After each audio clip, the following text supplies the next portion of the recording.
Reforço Betel, só a educação liberta. E panificadora Bom Deguste e Delicatessen oferecem Jornal Mundial. Olá, boa noite. Boa noite. O poder público vence uma batalha contra o crime organizado. Uma mega operação em 8 estados une policiais civis, militares federais e agentes da Receita Federal e do Ministério Público. E revela um vasto esquema bilionário de lavagem de dinheiro envolvendo o PCC e o setor financeiro. Em uma coletiva de imprensa, o governo expõe detalhes do caso que envolvia toda a cadeia de combustíveis, o uso de fintechs e fundos de investimento para ocultar ativos. As contas do setor público apresentam déficit de mais de 66 bilhões de reais em julho. Em pouco mais de 2 anos e meio, a dívida pública já subiu quase 6 pontos percentuais. O Brasil estuda responder ao tarifaço americano através da lei de reciprocidade. O governo Trump encerra as isenções tarifárias para a maioria dos pacotes pequenos que chegam aos Estados Unidos. O Banco Central aperfeiçoa o mecanismo de devolução de dinheiro roubado para vítimas de golpes com o Pix. E há pouco mais de uma semana do Festival The Town, você vai ver como está a estrutura para o evento. O Jornal Mundial começa agora.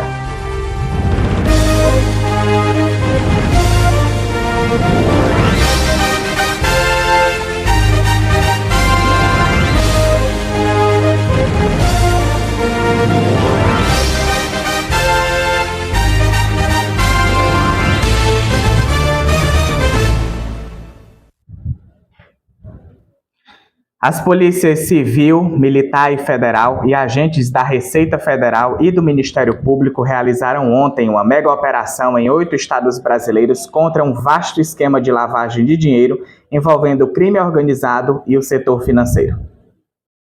A Polícia Federal, com o apoio da Receita Federal, deflagrou em vários estados nesta quinta-feira 2 operações simultâneas.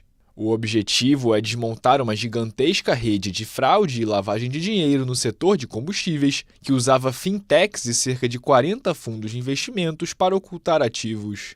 Segundo informações divulgadas pela imprensa, um dos alvos é o primeiro comando da capital, a maior organização criminosa do país. Deflagramos talvez uma das maiores operações, talvez não, com certeza, uma das maiores operações da história contra o crime organizado, sobretudo em sua atuação no mercado legal. O PCC criou um esquema que incluía toda a cadeia de combustíveis, que passa por importação, produção, distribuição e comercialização ao consumidor final. O esquema teria movimentado 52 bilhões de reais entre 2020 e 2024 em mais de 1.000 postos de gasolina em todo o Brasil.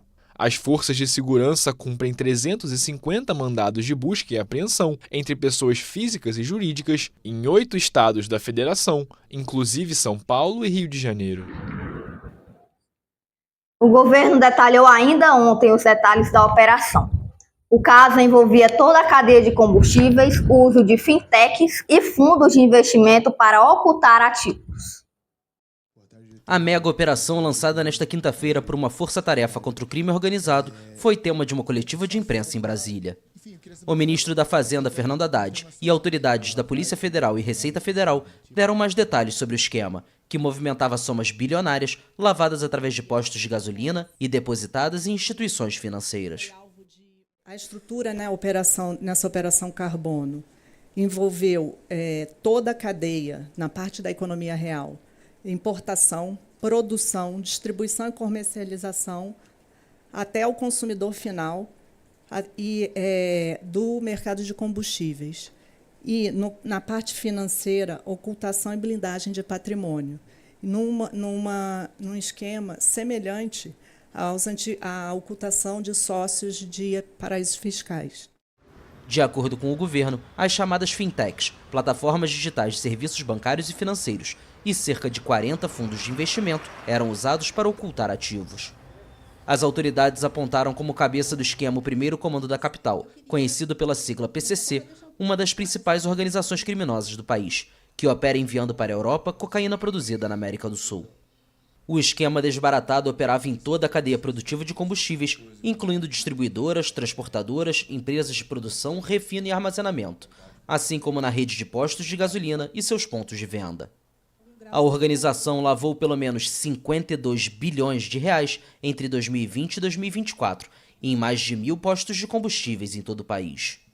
Além disso, controlava 4 refinarias e mais de 1.000 caminhões que transportavam combustível, geralmente adulterado.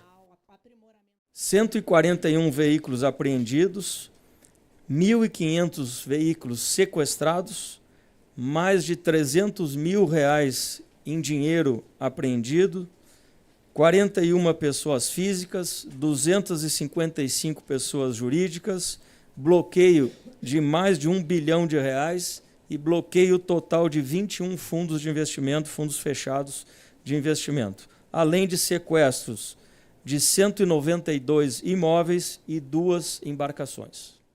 Segundo o ministro da Fazenda, Fernando Haddad, a operação inaugura uma nova forma de trabalhar, destacando que as autoridades lidaram com um mecanismo muito sofisticado que exigiu decifrar o caminho do dinheiro. Entidades do setor do álcool declararam apoio irrestrito às operações contra a atuação do crime organizado. A Reag Investimentos afirma que atuou como prestadora de serviços de fundos citados na operação e que nunca se envolveu nas atividades econômicas dos clientes.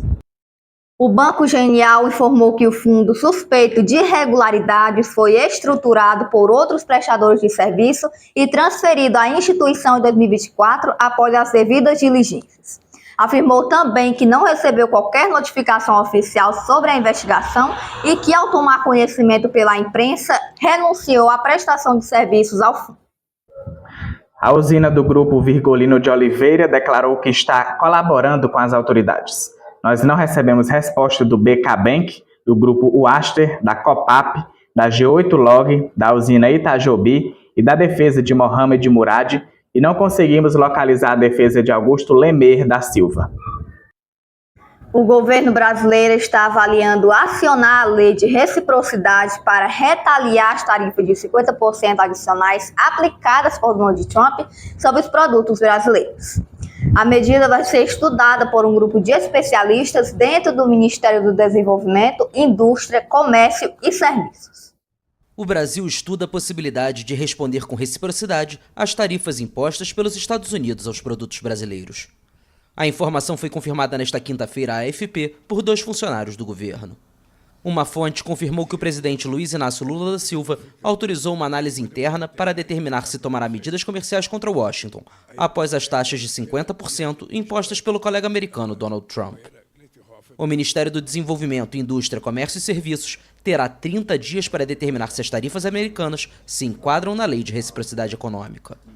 Se for o caso, um grupo de especialistas deve elaborar propostas de contramedidas. A lei, aprovada por unanimidade pelo Congresso em abril, deu instrumentos ao Executivo para reagir a barreiras comerciais, podendo suspender concessões comerciais, investimentos e obrigações relacionadas a direitos de propriedade intelectual. Lula já havia sinalizado a possibilidade de responder com a legislação, assim que Trump ameaçou impor sobretaxas de 50% sobre produtos brasileiros. A ordem executiva assinada pelo republicano em 31 de julho deixou de fora 694 produtos brasileiros, como suco e polpa de laranja, combustíveis, minérios, fertilizantes, metais preciosos e energia, entre outros. Mas café, frutas e carnes, por exemplo, passaram a ser taxados em 50%, um duro golpe para seus exportadores. O governo se mobilizou e anunciou um pacote de medidas de alívio econômico batizado de Plano Brasil Soberano, que ainda precisa ser votado pelo Congresso e prevê a disponibilização de 30 bilhões de reais para proteger a economia diante das tarifas americanas. O Brasil também solicitou consultas formais à missão dos Estados Unidos na Organização Mundial do Comércio como um primeiro passo para tentar resolver a disputa por meio do diálogo internacional.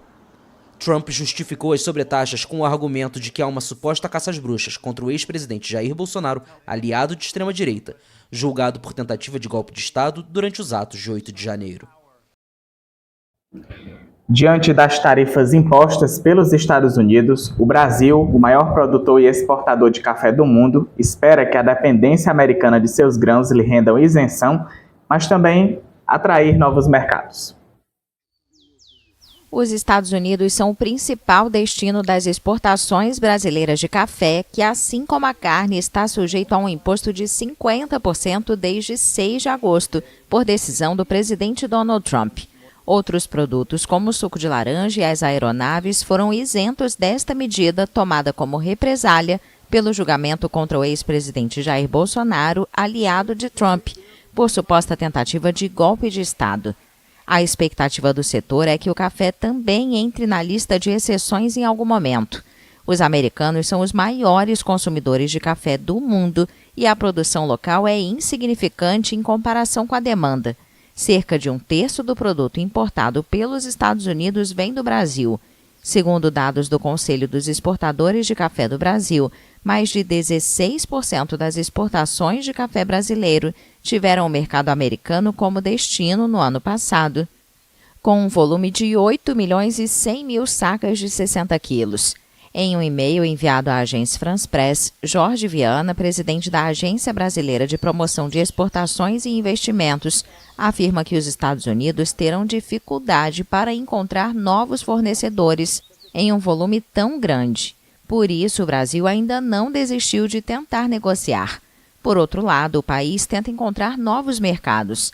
A Apex Brasil lançou um programa de diversificação de mercados para ajudar as empresas brasileiras, identificando especialmente a Alemanha, Itália, Japão e China como mercados potenciais para o café verde brasileiro.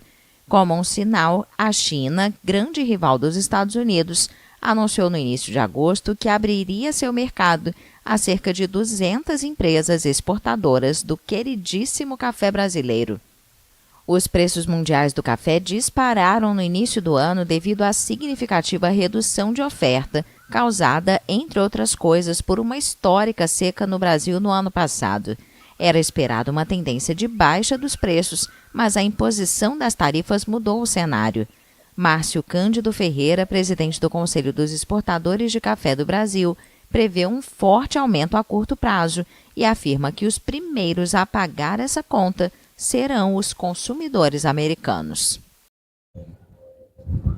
As isenções tarifárias para a maioria dos pacotes pequenos que chegam aos Estados Unidos terminaram hoje. Mesmo antes da medida entrar em vigor, 25 países já tinham suspendido os serviços postais de saída para a maior economia do mundo. Os Estados Unidos encerraram oficialmente nesta sexta-feira as isenções tarifárias para a grande maioria dos pequenos pacotes que entram no país. O presidente Donald Trump, que assinou uma ordem executiva em 30 de julho, argumentou que o objetivo é encerrar uma falha catastrófica usada, entre outras coisas, para evitar tarifas e enviar opioides sintéticos e outros produtos perigosos. De acordo com a Alfândega e Proteção de Fronteiras, esses pequenos pacotes conteriam 98% dos narcóticos, 97% dos produtos falsificados e 70% dos produtos perigosos para a saúde apreendidos em 2024. A regra revogada permitia que pacotes com valor inferior a $800, aproximadamente R$ 4.300, entrassem no país com isenção de impostos. Washington justificou a medida pela explosão no envio de pacotes postais, que, segundo o governo americano, aumentou de 134 milhões de unidades em 2015 para mais de 1 bilhão e 300 milhões em 2024. A partir de agora, pacotes com valor superior a $100, cerca de R$ 540, estarão sujeitos às mesmas tarifas aplicadas a outras importações. Isso representa um mínimo de 10% no geral, 15% para os que vêm da União Europeia e até 50% para países como Brasil e Índia. Somente presentes ou itens pessoais com valor inferior a $100 vão ser beneficiados com a isenção. A União Postal Universal das Nações Unidas informou na terça-feira que operadores postais de 25 países membros suspenderam os serviços para os Estados Unidos, devido à incerteza em torno da medida. O motivo é o curto prazo para a implementação, enquanto o texto afirma que cabe às transportadoras e outras partes autorizadas cobrar os impostos antecipadamente dos remetentes, antes de transferi-los para a Alfândega e Proteção de Fronteiras. A seguir, as contas públicas apresentam déficit de mais de 66 bilhões de reais em julho. E como está a estrutura para o Festival The Town, que ocorrerá há pouco mais de uma semana?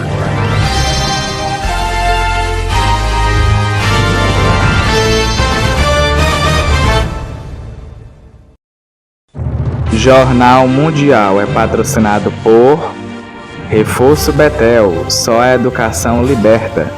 Panificadora Bom Deguste Delicatessen, surpreenda-se com o sabor. E vereador Dinho do Frango, para fazer a diferença. De terça a quinta, as informações da tarde com Caio Teles, no Boa Tarde Mundo, às 13 horas. Notícias do mundo esportivo no Hora do Esporte, toda quarta, às 18 horas, com Eduardo Pires. Sábado News, todo sábado de manhã, com Eduardo Elau, às 9 horas da manhã.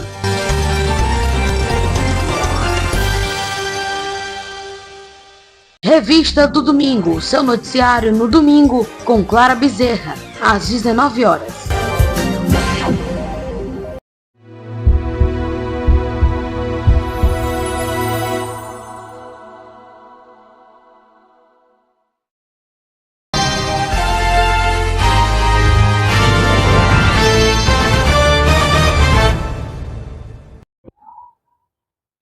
As contas do setor público consolidado apresentaram déficit primário de 66,6 bilhões de reais em julho deste ano. Os números são do Banco Central e nós vamos saber de mais detalhes ao vivo com João Pedro Coutinho. Boa noite, João. O que você traz? Boa noite, Gabriel. Boa noite, Alice. Boa noite a todos que estão nos acompanhando. As contas do setor público consolidado fecharam julho com déficit primário de 66,6 bilhões, segundo o Banco Central, o pior resultado para o mês desde 2020. O déficit ocorreu quando as dispensas do governo superam a arrecadação de impostos, sem considerar o pagamento de juros da dívida. O governo federal teve saldo negativo de 56,4 bilhões, enquanto estados, municípios e estatais somaram mais 10 bilhões de déficit. O Tesouro explica que a piora foi influenciada por 35,6 bilhões de precatórios pagos por julho. No acumulado de 2025, o rombo chega a 44,5 bilhões, menor que no mesmo período de 2024. Essa meta fiscal prevalecerá o déficit, mas o arcabouço fiscal permite até 25% do PIB, o limite. Incluindo os juros, o déficit normal foi de 175 bilhões em julho e em 12 meses 7,86% do PIB. Pelo cálculo do FMI, já chega a 89,9% do PIB. Os especialistas alertam que sem corte de gastos, os países podem ultrapassar 100% do PIB em 2035 pelo conceito internacional. Bem, essas são as informações. Eu volto com você no estúdio agora. Obrigado. Muito obrigado, João, pelos seus detalhes. Um bom fim de semana. Vamos saber, então, como fica o clima para amanhã em todo o Brasil? Boa noite, Marcelo. O que você tem aí pra gente? Oi, Gabriel. Boa noite para você, para Alice. Boa noite para você.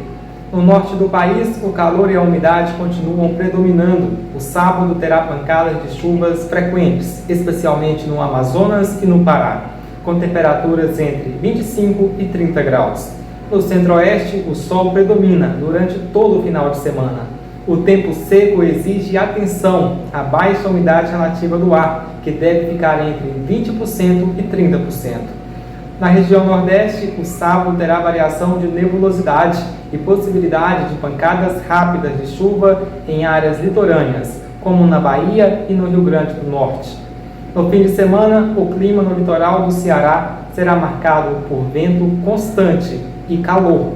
Em Camocim, os ventos sopram com intensidade e as temperaturas variam entre 25 graus e 32, mantendo a sensação térmica elevada durante todo o dia. Já em Fortaleza, o cenário é semelhante, com mínimas em torno de 25 graus e máxima de aproximadamente 31, sem previsão de chuva significativa. Na região sudeste do Brasil, a massa de ar seco garante tempo firme. O sábado será de sol entre nuvens, com madrugadas frias, com mínimas próximas de 14 graus e tardes agradáveis, chegando aos 24. No sul do país, o tempo firme predomina, com sol e poucas nuvens durante todo o final de semana. Pela manhã, pode haver névoa ou nevoeiro em áreas isoladas, mas que se dissipam rápido. As temperaturas ficam entre 15 e 26 graus. Vamos ver agora as temperaturas em algumas capitais para amanhã. Em Manaus, capital do Amazonas, mínima de 26 e máxima de 30 graus. Brasília, capital federal, mínima de 17 e máxima de 28. Salvador, na Bahia, mínima de 18 e máxima de 31. São Paulo, capital, mínima de 16 e máxima de 24. E em Porto Alegre, no Rio Grande do Sul, a mínima será de 16 graus e a máxima de 26. Um bom final de semana a todos, Gabriel e Alice. Muito obrigada, Marcelo. Boa noite, um bom fim de semana. O Banco Central informou ontem que realizou alterações no mecanismo de devolução de dinheiro roubado no Pix para vítimas de golpes. A reportagem é de Gleidson Oliveira. O Banco Central informou nesta quinta-feira que realizou alterações no Pix, que aperfeiçoou nos próximos meses o mecanismo de segurança que permite a devolução de recursos para vítimas de fraudes, golpes ou coerção.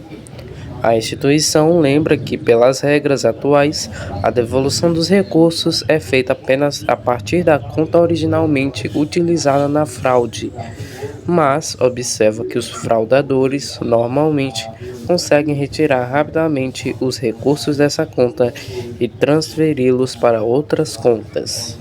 Com os aprimoramentos na regra, com validade a partir de 23 de novembro e forma facultativa e de 2 de fevereiro de forma obrigatória, o mecanismo de devolução do Pix vai identificar os caminhos dos recursos. O Banco Central diz esperar que, com essa medida, aumente a identificação de contas usadas para fraudes e a devolução de recursos, desincentivando fraudes. O ministro Alexandre de Moraes ampliou o prazo para que a Procuradoria-Geral da República se manifeste sobre questões envolvendo o ex-presidente Jair Bolsonaro. A nova data limite para o parecer do Procurador-Geral Paulo Gonet é a próxima segunda-feira. O ministro Alexandre de Moraes do Supremo Tribunal Federal STF ampliou o prazo para que a Procuradoria-Geral da República, PGR, se manifeste sobre questões envolvendo o ex-presidente Jair Bolsonaro. A nova data limite para o parecer do Procurador-Geral Paulo Gonet é a próxima segunda-feira, 1º de setembro. A PGR deverá se pronunciar sobre 3 pontos principais: o suposto descumprimento de medidas cautelares por parte de Bolsonaro, incluindo indícios de tentativa de fuga para a Argentina, o recurso protocolado pela defesa do ex-presidente contra a decisão que determinou sua prisão domiciliar e o indiciamento de Bolsonaro e do deputado federal Eduardo Bolsonaro do PL de São Paulo pela Polícia Federal. O indiciamento dos dois pela Polícia Federal é baseado nas investigações sobre crimes de coação no curso do processo e tentativa de abolição do Estado Democrático de Direito. O relatório policial aponta que o ex-presidente teria violado medidas cautelares impostas pela Justiça no processo. Em resposta, a defesa de Bolsonaro entregou um documento de 12 páginas ao STF na última sexta-feira, 22 de agosto, negando veementemente qualquer tentativa de fuga e acusando a Polícia Federal de atuar com viés político. Os advogados também reiteraram o pedido para que o Supremo reconsiderasse a decisão de decretar a prisão domiciliar do ex-presidente. A expectativa é que o Procurador-Geral Paulo Gonet possa, em seu parecer, fazer solicitações ao ministro Moraes, como um pedido de prisão preventiva ou apenas se limitar a acusar o recebimento dos esclarecimentos da defesa. A PGR também precisa definir se apresentará uma denúncia formal ou requererá a abertura de uma ação penal do STF. Alternadamente, o procurador pode também optar por requisitar novas investigações, o que adiaria uma decisão final sobre o caso. Vale ressaltar que o prazo concedido para esse parecer é considerado impróprio, o que significa que não há uma penalidade formal por seu descumprimento. Portanto, não há garantias de que a PGR tomará, até o momento da publicação deste vídeo, uma decisão definitiva sobre denunciar ou não os investigados até o final do prazo estabelecido. Há pouco mais de uma semana para o início do The Town, está quase tudo pronto. O festival terá palcos em novas posições, balé aéreo e 70 opções de brindes. Veja na reportagem de João Pedro Ferreira. Há pouco mais de uma semana do The Town, o Autódromo de Interlagos, em São Paulo, está quase pronto para o festival. O evento acontecerá em 6, 7, 12, 13 e 14 de setembro, com programação de 14 horas em cada uma das datas. Em uma área de cerca de 360 mil metros quadrados, o público assistirá aos shows de Katy Perry, Travis Scott, Green Day, Mariah Carey, Ludmilla, Ivete Sangalo, Belo, entre outras atrações. Como chegar a baixar ingressos e tudo o que você precisa saber para ir ao festival. A organização do Detal fez mudanças no posicionamento dos palcos na edição de 2025.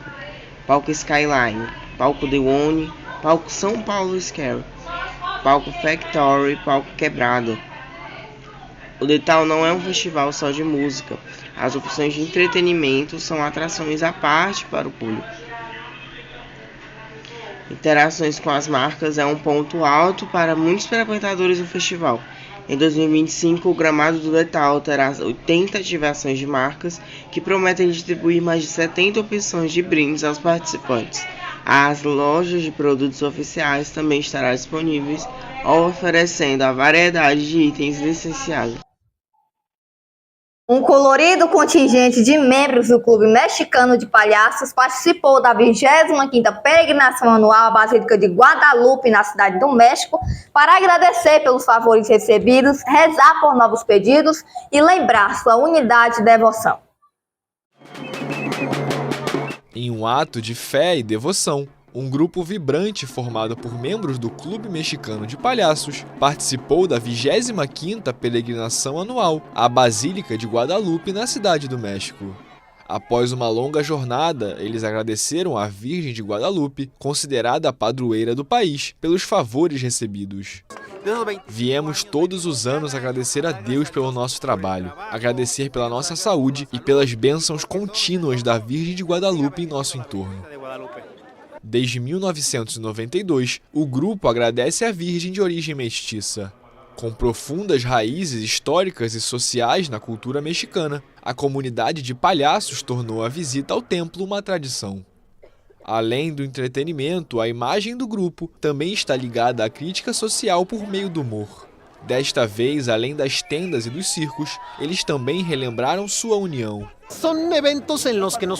São eventos no qual um grupo de palhaços se reúne e tem a oportunidade de se ver, cumprimentar amigos, trocar ideias, basicamente socializar. Então, além de ideologias políticas e religiosas, é a união dos palhaços. O Clube Palhaços Mexicanos de Circo foi fundado em 10 de julho de 1979. Organizações de palhaços surgiram para lutar por seus direitos e melhorar suas condições de trabalho. Quanta fé eles possuem, né? Sim, muito lindo. Nós avisamos que amanhã não haverá Sábado News, mas você vai poder estar se informando aqui no Jornal Mundial com João Pedro Ferreira e Victoria Maciel. O Jornal Mundial de hoje encerra por aqui. Para rever nossas reportagens, volte o vídeo aqui no YouTube e não esqueça de seguir nossas páginas lá no Instagram. Boa noite para você. Se inscreva no canal e deixe o seu like. Boa noite e um bom fim de semana.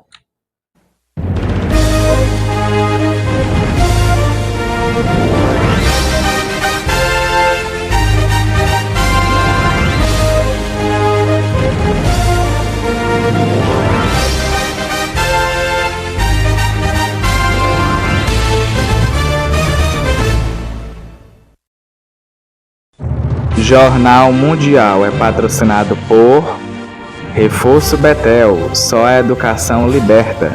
Panificadora Bom Deguste Delicatessen, surpreenda-se com o sabor. E vereador Dinho do Frango, para fazer a diferença.